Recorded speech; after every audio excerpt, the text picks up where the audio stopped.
नमस्कार। प्रभा साक्षी पॉडकास्ट में आप सभी का स्वागत है। आज के इस पॉडकास्ट में हम बात करेंगे श्रीलंका के बाद बांग्लादेश भी खड़ा हुआ भारत के साथ। बांग्लादेशी विदेश मंत्री बोले हत्यारों की पनाहगाह बन चुका है कनाडा। तो आइए सुनते हैं आज के इस पॉडकास्ट को, लेकिन उससे पहले अगर आपने हमारे चैनल को सब्सक्राइब नहीं किया है तो ज़रूर कर ले, ताकि हर रोज़ आप ऐसे ही इंटरेस्टिंग और जानकारीपूर्ण पॉडकास्ट सुन सकें। कनाडा के प्रधानमंत्री जस्टिन ट्रूडो ने अलगाववादी खालिस्तानी हरदीप सिंह निज्जर की हत्या मामले में पहले भारत पर बेतुके आरोप लगाए, फिर अपने आरोपों पर पश्चिमी देशों का समर्थन हासिल करना चाहा, लेकिन दोनों ही मामलों में उन्हें ऐसा पलटवार मिला कि वह बगले झांकने को मजबूर हो गए। भारत ने जहां निज्जर की हत्या में हाथ होने के आरोपों को बेबुनियाद करार देते हुए कनाडा को आतंकी तत्वों की सबसे सुरक्षित पनाहगाह करार दे दिया, तो पश्चिमी देशों ने भी भारत से सिर्फ जांच में सहयोग करने को कहा। इसके अलावा भारत ने इस मामले को लेकर जो बड़ा कूटनीतिक अभियान छेड़ा, उसके परिणाम आने भी लगे हैं। इसके तहत एक तो कनाडा के प्रधानमंत्री के सुर बदल रहे हैं और दूसरी ओर एक एक करके कई और देश कनाडा के खिलाफ खड़े हो रहे हैं। हाल ही में हमने देखा कि श्रीलंका के विदेश मंत्री अली साबरी ने भारत का साथ देते हुए कनाडा को जमकर लताड़ा था। अली साबरी ने कहा था कि कुछ आतंकवादियों को कनाडा में सुरक्षित ठिकाना मिल गया है। उन्होंने कहा था कि कनाडाई प्रधानमंत्री के पास बिना किसी सबूत के कुछ अपमानजनक आरोप लगाने का यही तरीका है। अब बांग्लादेश के विदेश मंत्री AK अब्दुल मोमेन ने कनाडा पर जमकर हमले किए हैं। बांग्लादेश के विदेश मंत्री का बयान दर्शाता है कि मोदी सरकार ने वैश्विक कूटनीति का परिदृश्य ही बदल दिया है और अब मुद्दा कोई भी हो, भारत के साथ खड़े होने के लिए विभिन्न देश तुरंत लाइन लगा देते हैं। बांग्लादेश के विदेश मंत्री ने कनाडा की प्रत्यर्पण नीतियों के खिलाफ आवाज उठाते हुए कहा कि हालात ऐसे हो गए हैं कि आप अपने देश में मर्डर करके कनाडा भाग जाइए और वहां ऐश की जिंदगी गुजारिए। उन्होंने कहा कि बांग्लादेश के संस्थापक शेख मुजीबुर रहमान के स्वयंभू हत्यारे नूर चौधरी ने प्रत्यर्पण से कनाडा बार बार तमाम तरह के बहाने बनाकर इनकार करता रहा। उन्होंने कहा कि बांग्लादेश का मोस्ट वांटेड कनाडा में ऐश की जिंदगी गुजारता रहा।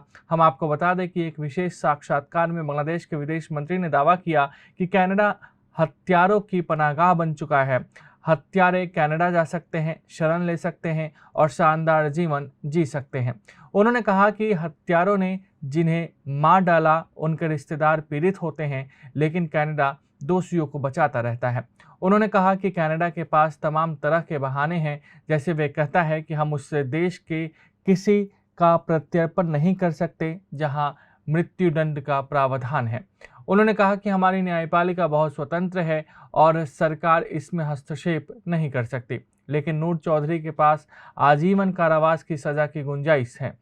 अगर वह बांग्लादेश वापस आते हैं तो नूर चौधरी और राशिद चौधरी देश के राष्ट्रपति से दया की मांग कर सकते हैं और राष्ट्रपति उनकी दया याचिका मंजूर कर इसे फांसी से उम्र कैद की सजा में बदल सकते हैं।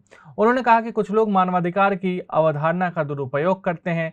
कनाडा पर निशाना साधते हुए उन्होंने कहा कि मानवाधिकार का मुद्दा उठाकर हत्यारों और आतंकवादियों को बचाना फैशन बन गया है। जहां तक जस्टिन ट्रूडो के तेवर में नरमी आने की बात है, तो हम आपको बता दें कि अब उन्होंने कहा है कि उनका देश भारत के साथ करीबी संबंध स्थापित करने को लेकर बहुत गंभीर है, क्योंकि उसकी आर्थिक ताकत बढ़ रही है और वह एक अहम भू राजनीतिकार भागीदार साबित हो सकता है।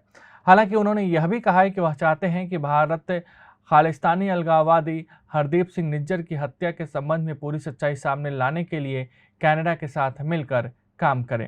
हम आपको बता दें कि विदेश मंत्री जयशंकर ने अपनी अमेरिका यात्रा के दौरान अमेरिकी विदेश मंत्री एंटनी ब्लिंकन से कनाडा के मुद्दे पर चर्चा की। विदेश मंत्री जयशंकर ने वॉशिंगटन में थिंक टैंक हडसन इंस्टीट्यूट में पूछा गया था कि क्या विदेश विभाग के फॉगी बॉटम मुख्यालय में ब्लिंकन के साथ उनकी बैठक के दौरान कनाडाई आरोपों का मुद्दा उठा था। इसके जवाब में उन्होंने कहा कि हाँ, मैंने ऐसा किया था। जयशंकर ने कहा कि अमेरिकी पक्ष ने इससे पूरी स्थिति का अपना आकलन साझा किया और उन्होंने अमेरिकियों को भारत की चिंताओं का सारांश समझाया। उन्होंने कहा, मुझे लगता है कि उम्मीद है कि हम दोनों बेहतर जानकारी लेकर आएंगे। हम आपको ये भी बता दें कि इस मुलाकात के बाद ब्लिंकन ने पत्रकारों से कहा था कि वह उम्मीद करते हैं कि कनाडा और भारत इस मुद्दे को हल कर लेंगे। ब्लिंकन ने कहा, हम कनाडा के प्रधानमंत्री ट्रूडो द्वारा लगाए गए आरोपों को लेकर बहुत चिंतित हैं। हम इसे लेकर कनाडा के बहुत करीबी संपर्क में हैं। साथ ही हमने भारत सरकार से भी बातचीत की है और उनसे जांच में सहयोग का अनुरोध किया है। मुझे विदेश मंत्री एस जयशंकर के साथ हुई बैठक में फिर से ऐसा करने का मौका मिला था। उन्होंने कहा, जो भी दोषी हैं उन्हें जवाबदेह ठहराया जाए और हम उम्मीद करते हैं कि कनाडा तथा भारत में हमारे मित्र इस मामले को हल करने के लिए साथ काम करेंगे। तो आज के लिए इतना ही। अगले पॉडकास्ट में किसी और मुद्दे पर देंगे विस्तृत जानकारी। जुड़े रहिए प्रभा साक्षी के साथ।